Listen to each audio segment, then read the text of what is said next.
Thank you for having me. Because I am a policy expert, I have a master's degree in policy development. So I'll look at things from a more holistic perspective. So, first of all, let me congratulate Nigerians for 65 years being together. So, if you are a human being and you're 65 years old, it calls for a lot of celebration in a country where the life expectancy is under 50. So, it's a huge milestone. You talked about policy, but before I look at policies are being enunciated, introduced, and efforts are being made to implement by the current administration in Nigeria. You need to look at the foundational, structures of Nigeria because thank God we have a ballet, a traditional leader there. So I can go culturally to say, there's a proverb in my place that say, if you don't know where the rent started beating you, it's difficult to actually know how to, engage in the journey. So Nigeria as a country, and I like to disagree with a lot of ideas that have been canvassed, even on this platform. Our forefathers, there were a lot of errors, because we quickly coupled, bundled together a country that didn't have, solid supportive framework for growth. Nigeria in ab initio was put together by colonial interests. The original aim of putting together Nigeria was not to form a nation. It was purely economic and business interests. The British wanted to put together different entities so that it will be easy for them to exploit our natural resources, harness it, and take it abroad, for their own growth and economic development.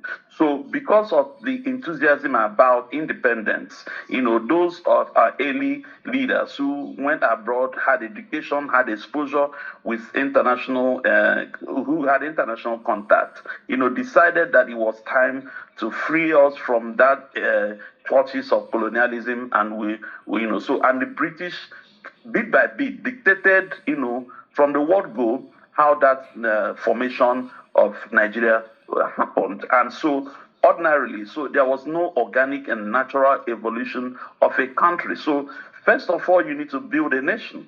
You need to set the fundamental framework and systems that we now, lead to development. So let me connect this to your question. Policies and programs, ideas, governance announcements and pronouncements are wonderful. Today, it's a no-brainer. There are a lot of plethora of sources of ideas. There are many places you can copy and paste ideas. But for any policy or program to achieve the intended outcome or objective, you must have a framework. You must have the system or institutions, so to speak, to implement, those policies so that the intended objective and outcomes will be achieved. So that is the real challenge Nigeria is grappling with. And as we continue to ignore this, as we continue to beat around the bush, we will continue to become what the whole world have seen Nigeria as, a paradox of some sort, of a country so blessed, in terms of resources, dynamic people, smart, intelligent, innovative and creative people. But coming together to build a nation that works for everyone has become one of the most difficult, objectives to achieve. So for any policy, the policy in itself cannot, produce the intended outcome. You must have institutions, that will.